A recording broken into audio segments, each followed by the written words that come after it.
안녕하십니까. 김가병의 이타조타입니다. 저는 이 세상에서 가장 아름다운 비즈니스 모델을 프랜차이즈라고 생각합니다.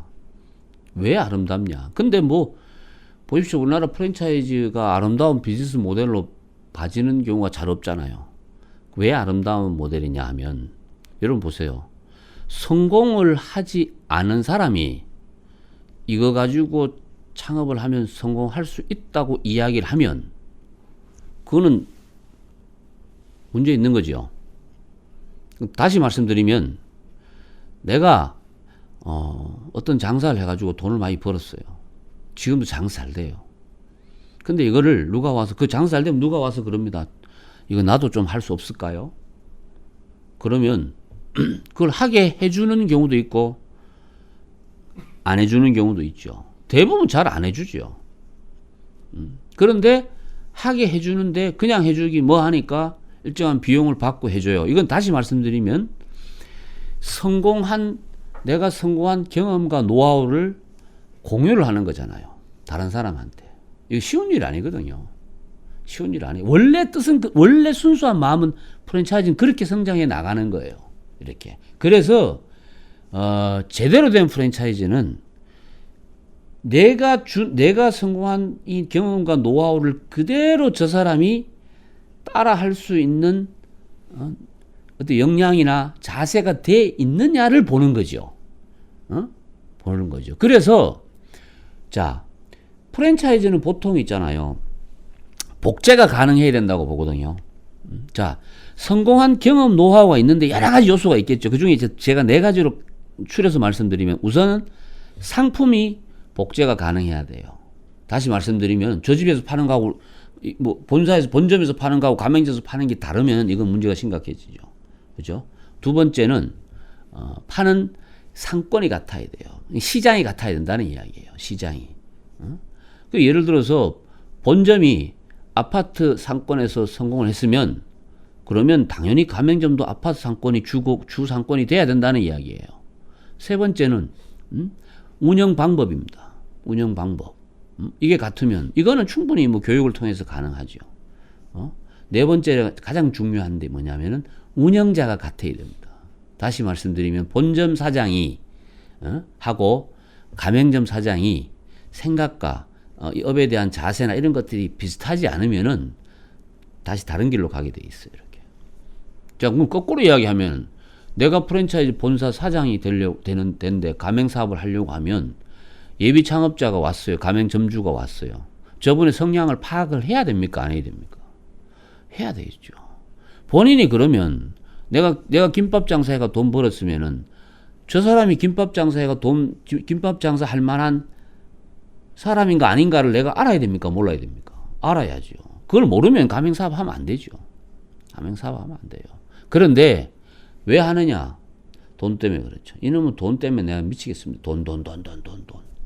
돈 때문에. 단기간에 돈 없이 돈을 쉽게 벌려는 생각들을 하고 프랜차이즈 사업을 하면은 결국은 남한테 피해를 줄 수밖에 없잖아요. 피해를 줄 수밖에 없잖아요. 그런데 사업을 할 땐 그걸 잘 모르는 경우가 되게 많아요. 잘 모르는 경우가. 그래서 저는 정말로 내가 이거 이렇게 하면 성공한다는 확신을 가지고 있으면 그 성공할 수 있는 방법이나 노하우를 일정한 대가를 받고 다른 사람한테 기회를 주는 거잖아요. 이게 진짜 프랜차이즈라고 생각을 하셔야 된다는 이야기예요. 그러면 얼마나 아름답습니까? 예? 여러분 생각해 보십시오. 근데 성공할 수도 있고 안 할 수도 있어요. 반반이야. 근데 성공할 것처럼 이야기를 해. 그러고 하면 된다고 이야기를 하고. 이거는 제가 봤을 때는 위험한 거죠. 위험한 거. 그래서 반드시 직영점이 있는지 확인해야 됩니다. 그 직영점이 있으면 그 직영점을 도대체 그러면 몇 년을 운영했고 시공에서 확실한 성공했다는 담보가 있어야 된다. 근거가 합리적으로 우리가 확인할 수 있는 뭔가 자료가 있어야 된다. 그러면은 뭐가 해야 됩니까? 가맹점 사업을 해야 되는데 이게 지금 잘 안 되고 있어요. 지금 보면은 잘 안 되고 있어요. 그 왜 그러냐 하면은 프랜차이즈 사업을 시작하는 사람이나 프랜차이즈로 가맹점을 하려고 하시는 분들도 대부분 보면은 일보다가는 돈에 초점이 맞춰져 있기 때문에 그렇습니다. 그래서 저도 예전에 프랜차이즈 본사에서 임원 생활을 해보고 했지만은 장사가 한번 해갖고 빵 터지고 이러면요 그냥 정신없이 막 몰려옵니다. 저는 그래도 그때 제 역할을 한 게 뭐냐 하면 이래 보면은 보입니다. 저 사람은 이거 하면 안 되는데 라는 그런 거 있으면 저는 가급적이면은 좀 못하게 좀 말려라 그랬어요. 그 못하게 말리니까 더 덤벼요. 결국 나중에 그렇게 하고 창업을 해요. 하면 문제 생겨요. 100% 문제가 생겨요. 저는 항상 그렇게 생각합니다. 뭐냐? 하지 말아야 될 사람이 이걸 하지요. 문제 일으킵니다. 문제 일으킵니다. 해야 될 사람이 해야 되는 게 맞아요. 맞아요. 그래서 프랜차이즈 본사가 제대로 된 프랜차이즈 본사 역할을 하려면 저는요 우리가 이제 갑질을 하지 마라 그러는데 정당한 갑질은 반드시 필요합니다. 왜? 누구를 위해서? 가맹점주를 위해서.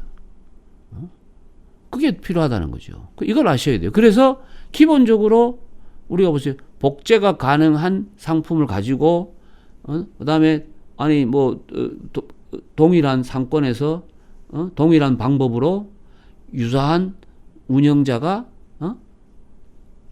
점포를 운영하는 형태가 계속 하나씩 둘씩 만들어지는 게 결국 뭡니까? 그게 저는 프랜차이즈라고 보는 거죠.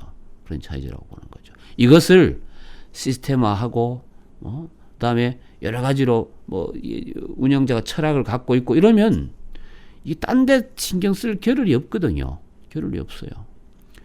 어쨌든 저는 그래서 한 가지에 좀 집중하고 그다음에 기본적으로 그런 마인드를 좀 갖고 있고 그다음에 확장을 하기 위해서 막 혈안이 돼 있는 것보다는 제대로 된 사람한테 신경을 쓰게 하고자 하는 그런 브랜드가 좋은 브랜드고 어쨌든 프랜차이즈는 성공을 공유하는 그런 게 기본 베이스로 깔려 있기 때문에 저는 개인적으로 가장 아름다운 비즈니스 모델이라고 하는데 그 생각에 이걸 전개하는 사람이 생각이 약간만 잘못돼 버리면 정말로 세상에서 가장 추악한 비즈니스 모델도 될 수 있다 라는 생각을 하시기 바랍니다. 이타조타였습니다.